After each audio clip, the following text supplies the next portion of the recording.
So as you can see, we've got the rein right underneath there, and we've got it caught up, like real tight. Can you see, like you're pulling it down tight, yeah? So I'm just showing you that you can pull it out without him kicking. Yep, like that. And then we'll show you this other one now.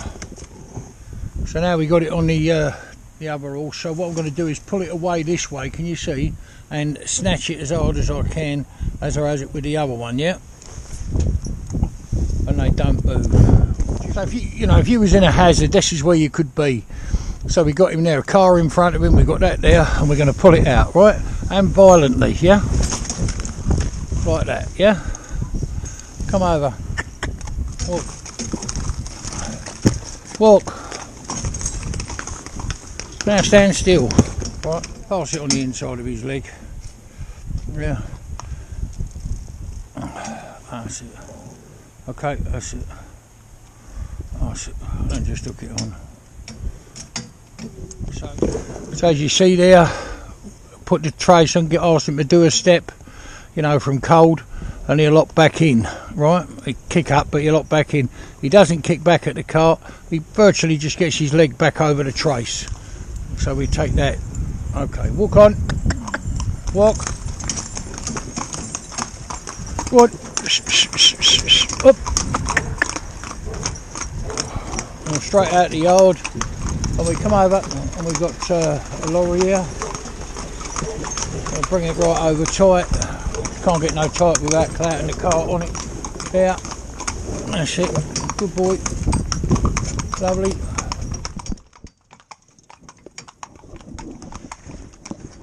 So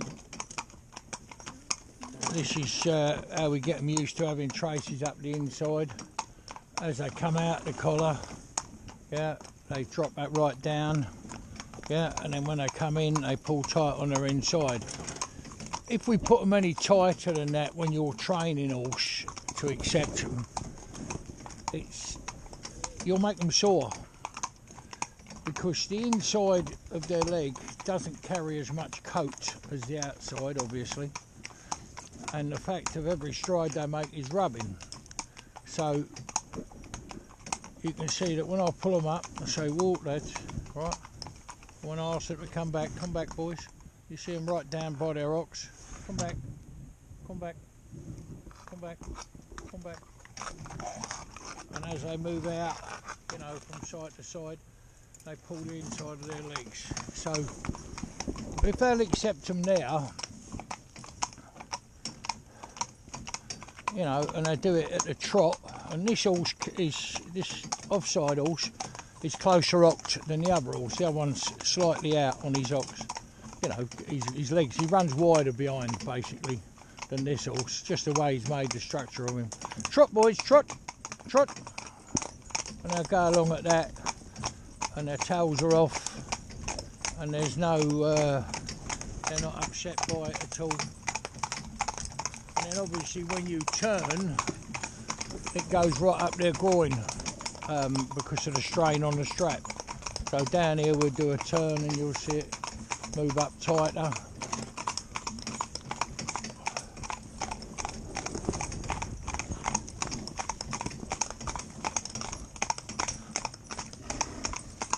But they're going along, perfectly happy. We've got their tails up out of the way. We do that quite often because if they're going in competition, you'll often dress them that way. But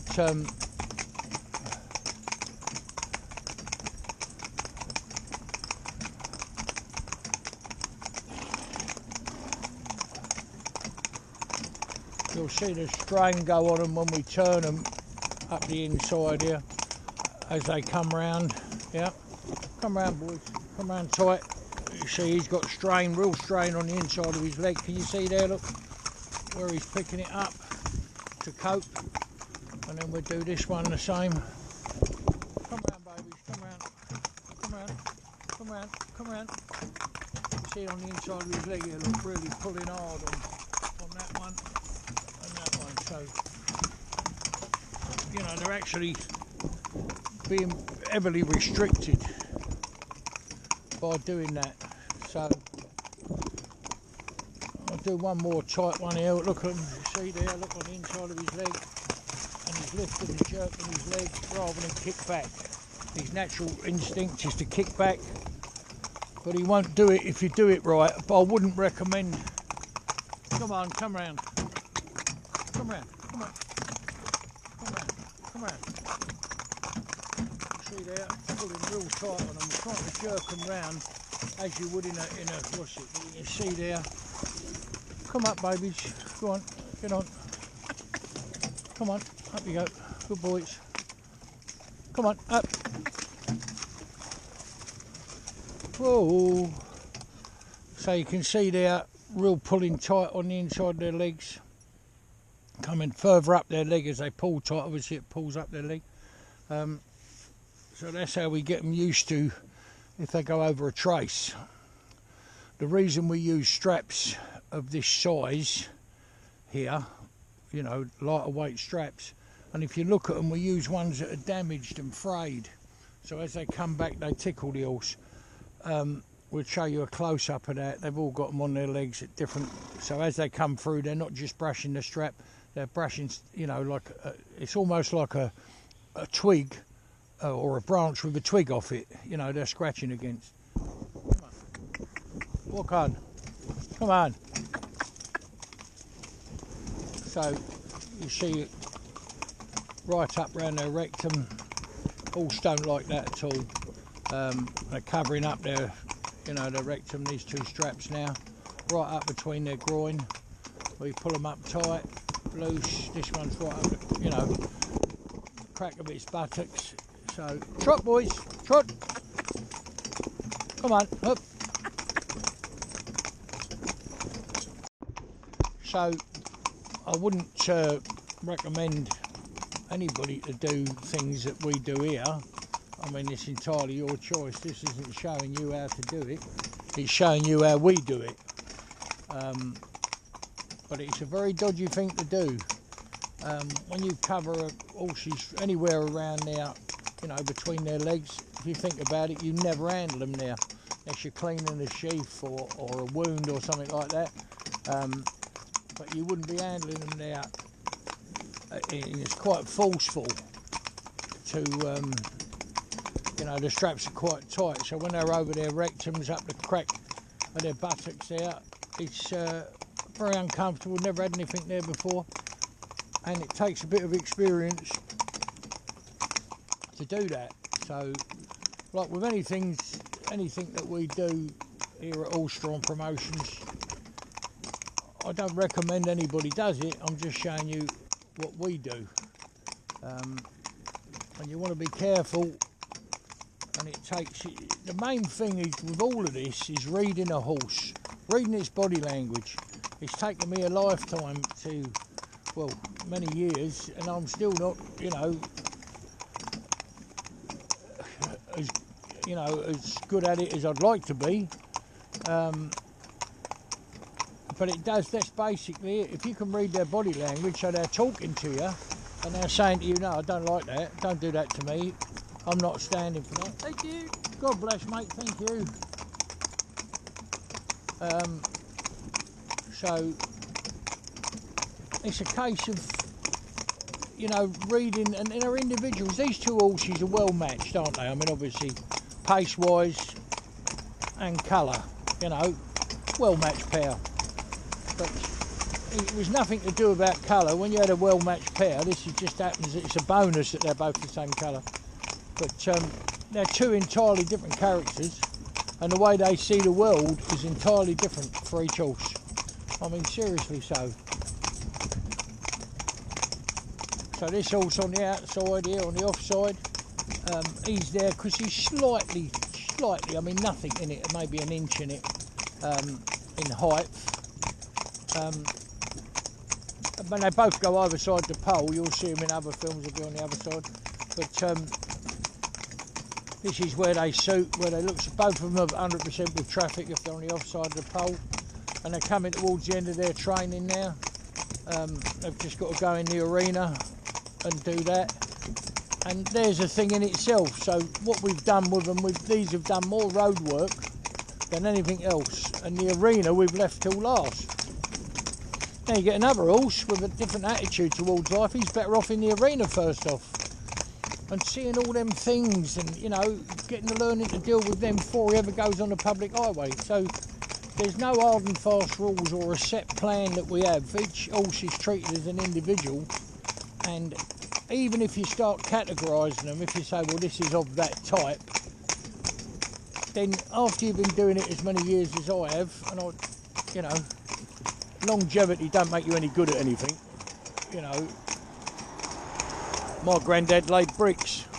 Well, the first and the last brick, there wasn't any difference because he hated the bloody job to start with. You know, he didn't want to do it. So, come up, baby. So, as I say, you know, there's no hard and fast.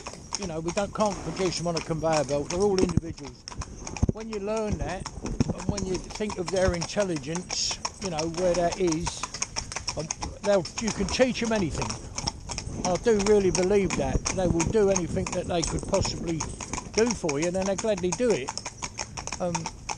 You know, I've no doubt they try to walk on a tightrope. You know, obviously they ain't got the feet to do it, but they would try and do that for you, as long as you explain to them, make them understand.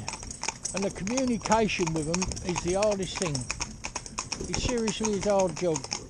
You know, what we have to do, we're supposed to be the one with all the brain. What we're supposed to do, or what we should do, is watch and learn.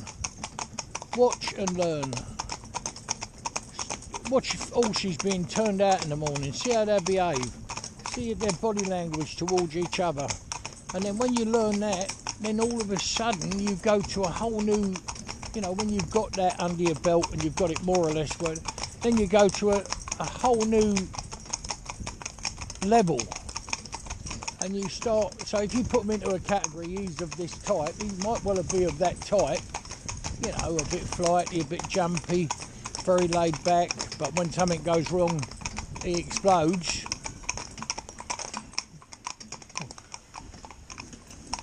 So, you know, they're all different, as I say, they're all different characters, all different personalities. Come over, babies, good boys. And that's what you've got to do, is and that takes a lifetime. People have tried to write books on it. I've seen that, you know, all that type of thing, and it just don't roll. Not in my opinion. You've got to be on the job, feel it, touch it, see it. Come on, babies. And go from there, like this here, for instance. Now, the fella working in this house here, there's a drill going, he's up there vibrating and, you know, cutting something, skill saw or something like that. And they've got their ears pricked, but they're not wandering offline, are they? You know, they're just coping with it nicely. There it start up behind them again, then they're fine with it, you know, no problem.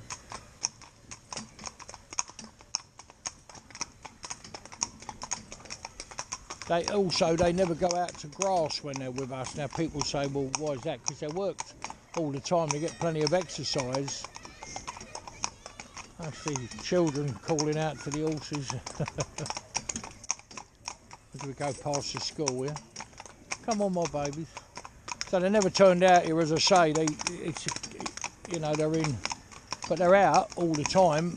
You know, exercising. Sometimes they're out. They might have 3 lessons of 20 minutes or 15 minutes, or 2 lessons or 1. Then they'll have 3 days in before they go home, where they're fed the same amount. Yeah. So obviously they've got plenty of beans in them. You know, they're full of beans. So, and they've got to come out and perform in exactly the same way as they did 3 days before.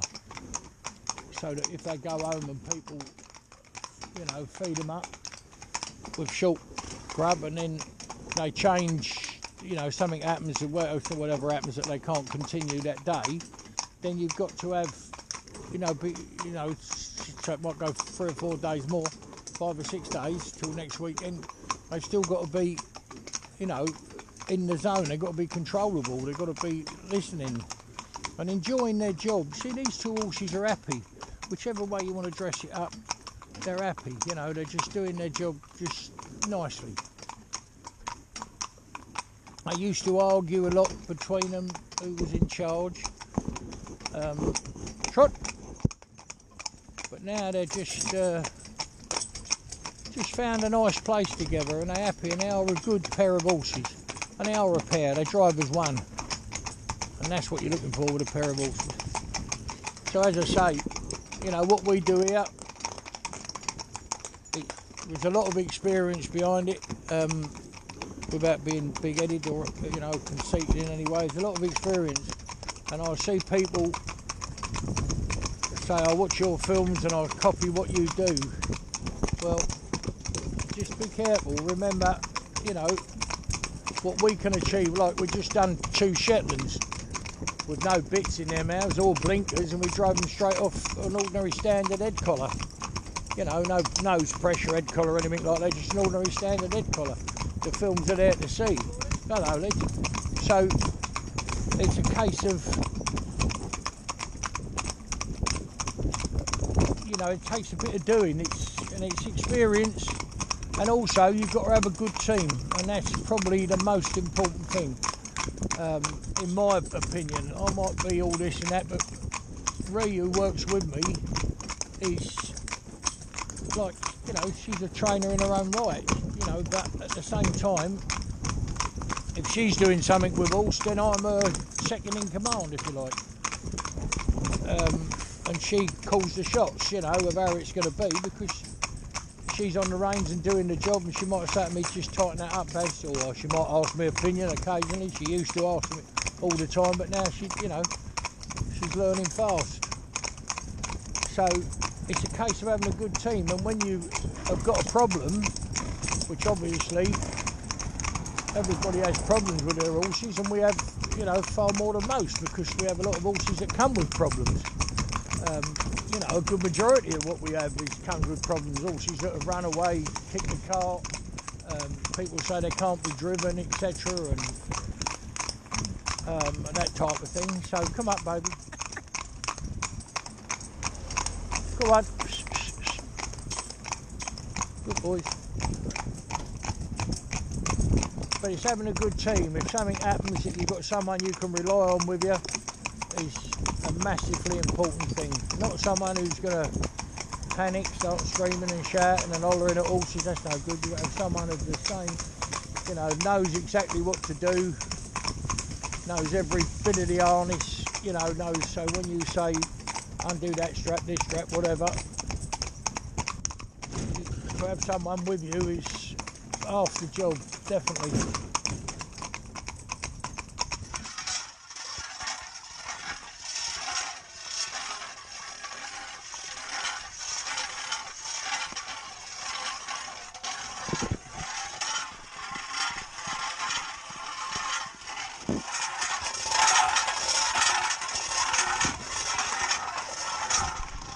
People say, why do we do, you know, drag this system? The reason we drag this metal is obviously if they got a horrible noise like that behind them, you know, like,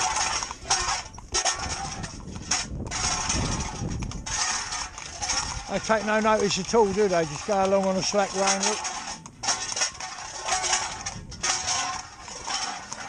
And that's training. You know, that's why I say to you, we take them to a different level. So why do we do it? Well, the reason I do it is I was driving a pair of horses one day, and fella come past me, not fast, not doing anything wrong at all, but he come past and doing about 25-30 mile an hour, and his exhaust come off and dragged along the ground. Well, I'll tell you, that was sparks and noise, like, you know, like that coming past him. You see, when I'm doing that there, then you can't.